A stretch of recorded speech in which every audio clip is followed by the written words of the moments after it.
টানা ভারী বর্ষণে চট্টগ্রাম নগরীর বিভিন্ন এলাকায় জলাবদ্ধতা সৃষ্টি হয়েছে। সকাল থেকে ভারী বৃষ্টিতে বিভিন্ন এলাকায় পানি জমতে শুরু করে। ভারী বর্ষণ ও জলাবদ্ধতায় দুর্ভোগে পড়েছেন কর্মজীবী থেকে শুরু করে স্কুল পড়ুয়া ছাত্রছাত্রীরা।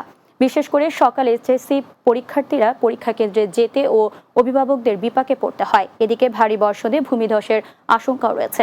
আবহাওয়াবিদ মোহাম্মদ মোনার হোসেন জানান, চট্টগ্রাম, কক্সবাজার, মোংলা ও পায়রা সমুদ্র বন্দরে চলমান ৩ নম্বর স্থানীয় সতর্ক সংকেত বহাল রাখা হয়েছে। চট্টগ্রাম নগরীর কোতোয়ালি থানা এলাকায় ধর্ষণের অভিযোগে করা মামলায় মোহাম্মদ সুমন নামে এক যুবককে যাবজ্জীবন কারাদণ্ড দিয়েছেন আদালত। চট্টগ্রামের নারী ও শিশু নির্যাতন দমন ট্রাইব্যুনাল এক বিচারক মুরাদ এ মাওলা সোহেল এ রায় দেন। ট্রাইব্যুনালের special PP advocate Jesmin Akter বলেন, ৫ জনের সাক্ষ্য প্রমাণে ধর্ষণের অভিযোগ প্রমাণিত হওয়ায় মোহাম্মদ সুমনকে যাবজ্জীবন কারাদণ্ড, ৫,০০০ টাকা জরিমানা, অনাদায়ে আরও ৩ মাসের কারাদণ্ড দিয়েছেন। মোহাম্মদ সুমন মামলার শুরু থেকে পলাতক রয়েছেন। তার বিরুদ্ধে গ্রেফতারি পরোয়ানা জারি করা হয়েছে। চট্টগ্রামের সাতকানিয়া রেলওয়ে স্টেশনে নিরাপত্তা, কিশোর গ্যাংয়ের উৎপাত বন্ধ ও সামাজিক শৃঙ্খলা প্রতিষ্ঠার বিষয়ে আইনশৃঙ্খলা উন্নয়ন সভা অনুষ্ঠিত হয়েছে। সাতকানিয়া পৌর মেয়র মোহাম্মদ জোবায়েরের সভাপতিত্বে সভায় প্রধান অতিথি ছিলেন সাতকানিয়া সার্কেলের অতিরিক্ত পুলিশ সুপার শিবলি নোমান। এ সময় উপস্থিত ছিলেন উপজেলা সহকারী কমিশনার ভূমি ও এক্সিকিউটিভ ম্যাজিস্ট্রেট ফারিস্তা করিম, থানার অফিসার ইনচার্জ প্রীতন সরকার, ঢ্যামসা ইউপি চেয়ারম্যান মির্জা আসলাম সরওয়ার রিমন, পৌরসভার ৯ নম্বর ওয়ার্ড আওয়ামী লীগের সাধারণ সম্পাদক হুমায়ুন কবির চৌধুরী সহ আরও অনেকে। চট্টগ্রাম নগরীর একটি সেলুনে চুল কাটতে গিয়ে হেনস্থার শিকারের প্রতিবাদে সংবাদ সম্মেলন করেছেন স্বেচ্ছাসেবক লীগ নেতা আব্দুল কাইয়ুম সৌরভ। নগরীর একটি রেস্টুরেন্টে সংবাদ সম্মেলন অনুষ্ঠিত হয়।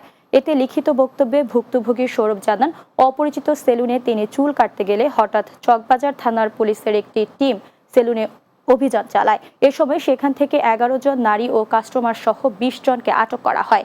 একটি চক্র কৌশলের রাজনৈতিক প্রতিহিংসার কারণে সমাজে তার বদনাম ও তাকে ফাঁসানোর জন্য এই অভিযান করিয়েছেন বলে অভিযোগ করেন তিনি। এ ব্যাপারে তিনি সুষ্ঠু তদন্ত করে দোষীদের আইনের আওতায় আনার দাবি জানান। আগামী ৭ জুলাই জগন্নাথ দেবের বিভাগীয় কেন্দ্রীয় ২৭তম রথযাত্রা মহোৎসব ২০২৪ উপলক্ষে চট্টগ্রামে সংবাদ সম্মেলন করেছে শ্রী শরী রাধা মাধব মন্দির ও গৌর নিতাই আশ্রম নন্দনকানন চট্টগ্রাম। চট্টগ্রাম প্রেস ক্লাবের এস রহমান হলে এই সংবাদ সম্মেলন করেন তারা। এতে লিখিত বক্তব্য পাঠ করেন বাংলাদেশ কেন্দ্রীয় ইসকন সাধারণ সম্পাদক অধ্যক্ষ চারুচন্দ্র দাস ব্রহ্মচারী।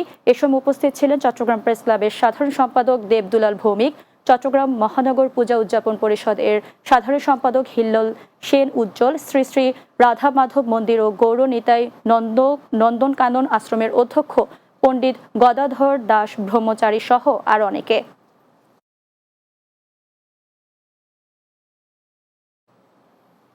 শেষ করব দিনের বাংলা। যাওয়ার আগে সংবাদ শিরোনামগুলো জানিয়ে দিচ্ছি আরও একবার।